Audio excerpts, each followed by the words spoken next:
Sometimes I wonder if we really moved ahead, or if we just got better at paying for things we used to own.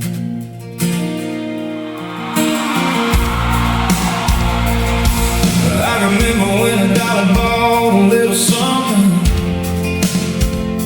A brand new pair of shoes could last a couple of years. You'd fix the radio instead of throwing it away, and nobody needed passwords just to watch TV.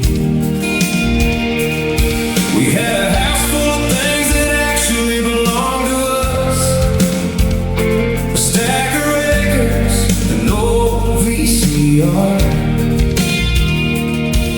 coffee maker sitting on the kitchen counter, and nobody charged us monthly just to use the darn thing.